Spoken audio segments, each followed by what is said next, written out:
More emotion than an echo in so much space.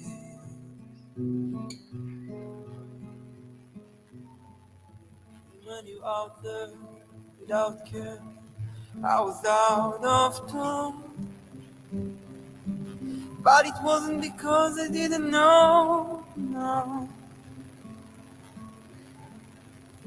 I just knew too much. Does that make me crazy? Does that make me crazy? Does that make me crazy?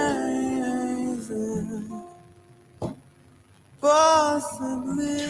Hello, everybody. Hope you guys are well. Please tell me in the comments below if you can hear me.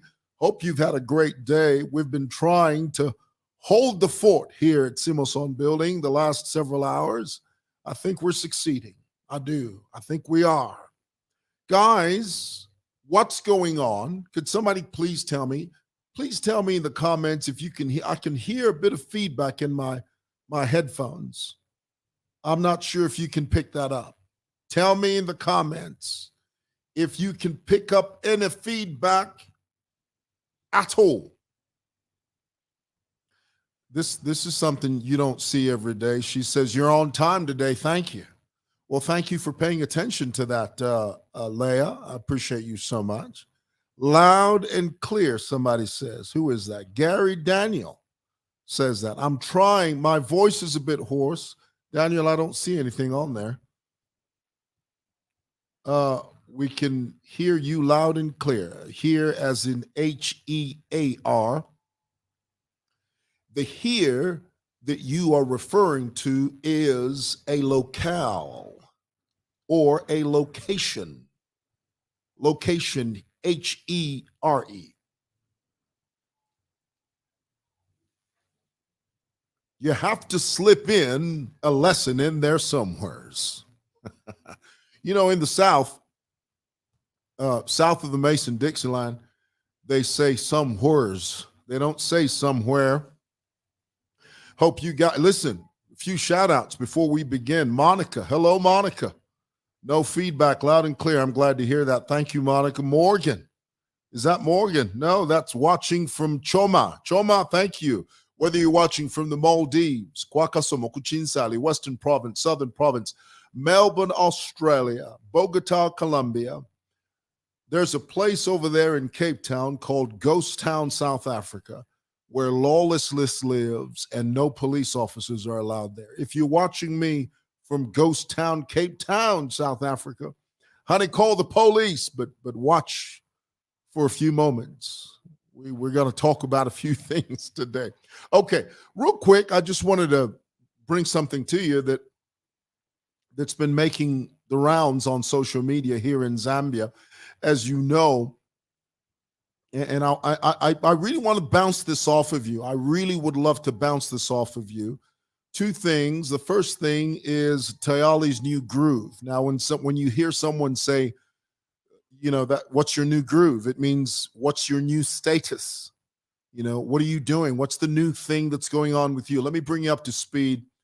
A few weeks ago, Chilufya Tayali, whom you know is a political nuisance. He is someone I liken to a gnat. You know what a gnat is? You know, somebody that's there, but you don't want them to be there. It's more than an irritation. It's like a, you know, when you're sitting in the dark all by yourself in your home, the lights are off, the windows are open, not because you want them to be, but because it's hot and you don't have an aircon. And then all of a sudden, there you are laying on your bed and sleep is about to envelop you. Sleep is about to overcome you. Sleep is about to embrace you. And then you hear that.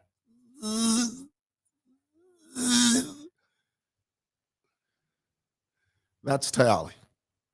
Every time I hear a mosquito, I think of him. Okay, he's a political nuisance. His forte His expertise is to find whatever's working, and then he figures out how he can make it not work. Okay, he's what the British call a spanner in the works. You know what a spanner in the works is? Let's say you open the engine, the hood of the engine, and all the bits and pieces are functioning. The belts are doing its thing, the pistons are moving, but then all of a sudden you decide, you know what, I'm going to discombobulate and incapacitate this machinery. I'm going to grab a spanner and just throw it in there and see what happens. Chaos. That's Tayali. So his new groove, a few weeks ago, he said that he was no longer able to take care of his wife, Kia, because of HH. He blamed it on HH. Now, this is the difference. All of you know this. You know the difference between a poor man and a rich man? There are many differences, but I will highlight one. The difference between a poor man and a rich man is a poor man blames everyone else for his woes. A poor man will say, I am not there because of you. I'm not able to have thus and so, etc., because of him, there, that, and the other. Poor people think like that. A rich man doesn't blame anybody. A rich man takes advantage of the conducive atmosphere and turns lemons into lemonade. But no, Tayali says, I'm not able to take care of my wife. As you know, his wife is from Ethiopia, a lovely lady. And so I now decide to send her back to Ethiopia because the economy of Hagainde Hichilema is what is hindering me from providing for my family. The most ridiculous, the most foolish, the most asinine, the most putrid, the most irresponsible statement any one human being can ever make. Imagine for a moment, once we go through problems, whether ku Ethiopia, kulanda ni ku America, kwa Kasomo, we all go through problems, Tayali. So far be it from us, the rest of the world, far be it from the rest of the world to just wake up one morning and say, you know what? I can't do this anymore. I can't provide for my wife. So iwe mkashwandi iwe afuna kuchinsa iwe wekera. Iwe chite wafuma kwa Kasomo wekera mukriba wiso pantwine na afirwa because of the HH. Iyi economy yakwa HH yachita kwa yachita shupiksi. So me as your husband, I'm unable to fend for you and for my family. So the only answer is for me to put you back on a plane and send you back to wherever the hell you came from. I mean, we laugh, but it's not funny. We laugh, but it's the most cowardly, the most putrid, the most irresponsible, the most daft thing that any one man can ever say to his wife. I can't take care of you because of HH. So Tayali's new groove now is that I think it was last night, day before, or whenever the hell it was, he took his wife to the airport and she's gone. She went back to Ethiopia. Now, of course, I do not know. I have no idea. I don't know why she's gone back there. But if Tayali is anything to go by his own admission, according to him, he has sent Kia, Tsega, sorry. Kia is the daughter. Tsega is his wife. He sent Tsega back to Ethiopia because according to him, he can't function in this HH economy. That's cowardly. That's what that is. What do you think about that? What's your thought on that? I'd love to hear what your thought is on that. You know, I'd love to. What is your thought on that? Just give me a comment. What you think about that? Just tell me what you think. Break it down for me. You know, break it down for me. Okay, let's read this. If your father died poor, it is not his faulty. I think you mean his fault. And if you are not careful, you will also leave your family poor. This hatred we consume, this hatred will consume your chest, and one day heal and work hard for your children, boss. What the hell are you talking about? First of all, he's off topic. Okay, I don't know what he's rambling here. Okay, I think this is one of those inheritance questions. Well, every so often I'll get these. Everybody will always refer to that. Somebody will always talk about my father. Somewhere the conversation will always veer back to my dad somehow. Well, we're not talking about my dad, for goodness sake.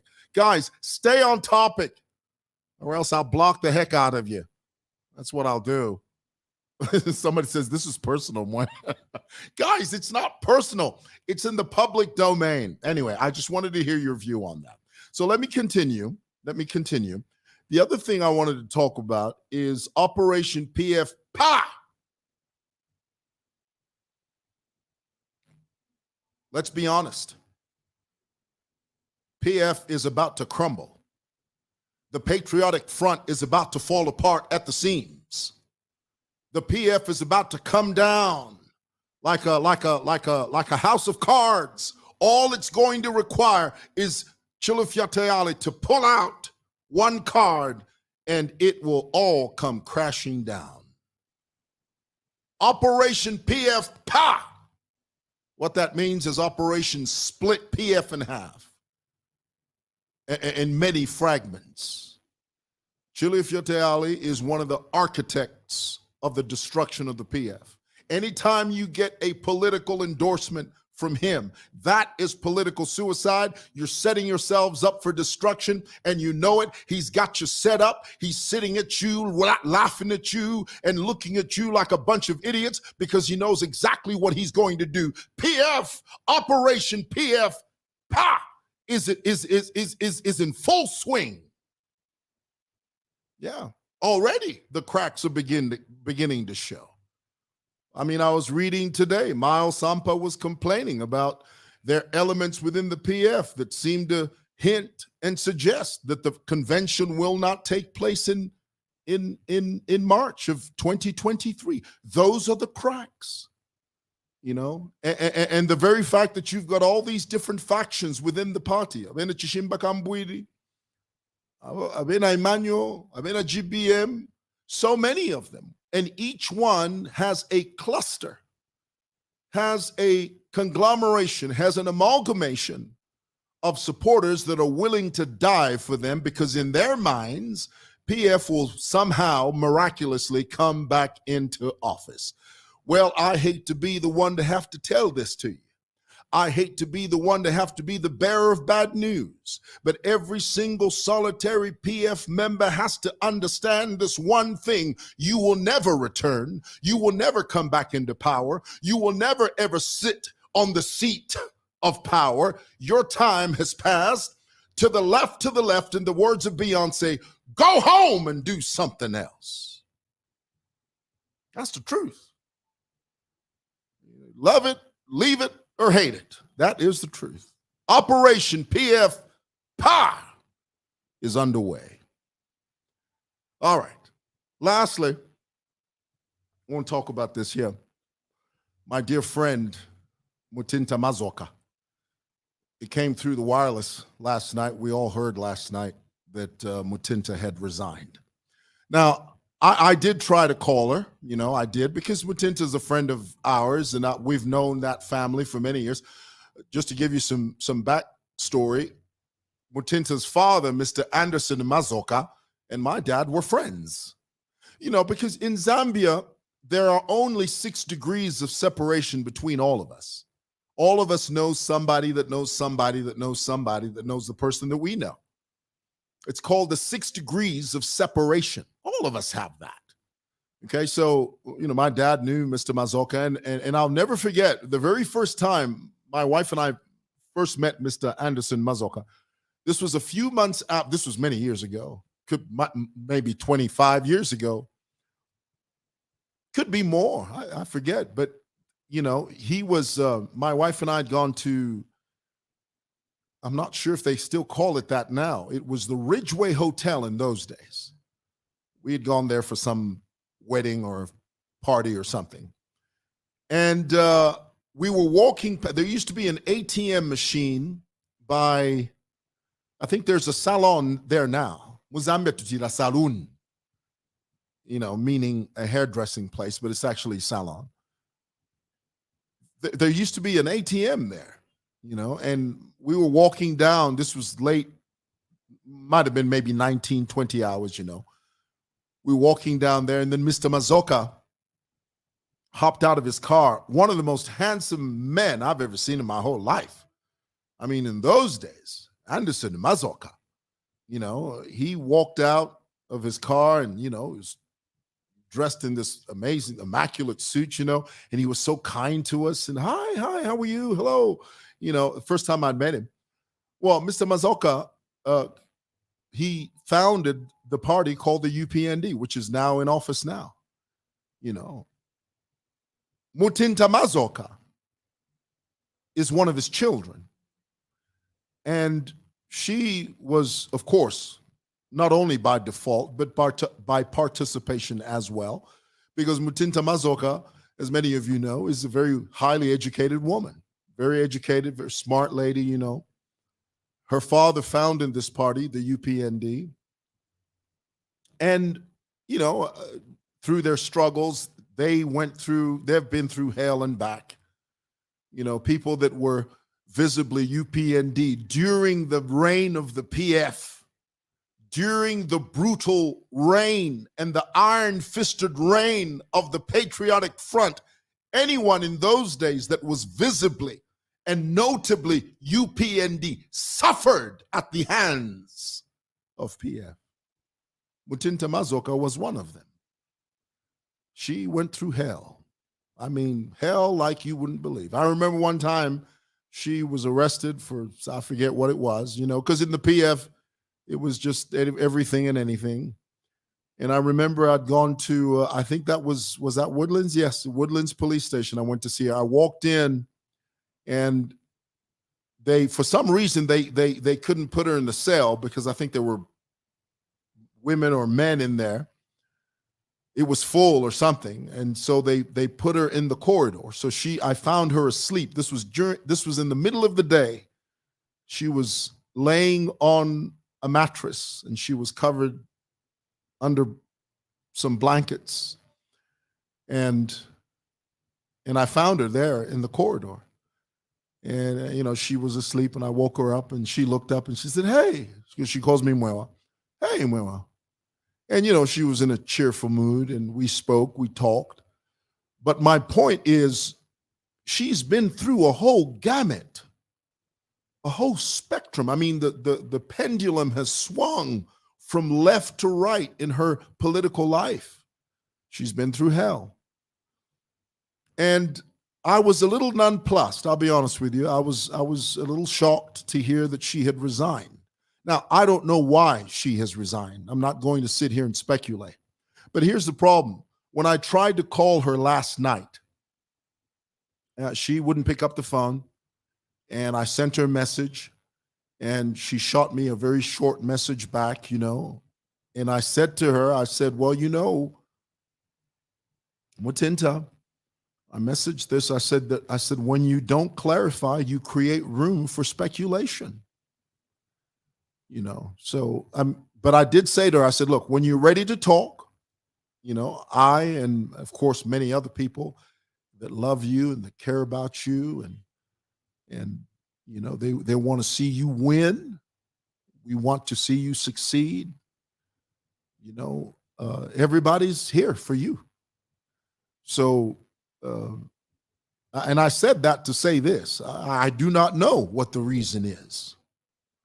I would love to hear it from her. I mean, and she's the best person to tell you. She's the very best person to tell us, why she resigned. And of course, we would like to know, because I think Mutinta is an integral part of the political jigsaw puzzle in the UPND. And we would like to know why.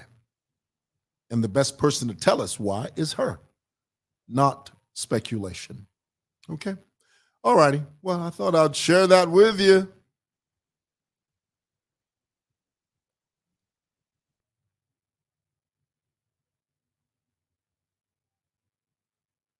Somebody says, and she's been sidelined or something. Well, we don't know until she says it. Until she says it. All right. Well, hey, guys, thank you for listening. Thank you for watching. God bless. Bye. Cheers.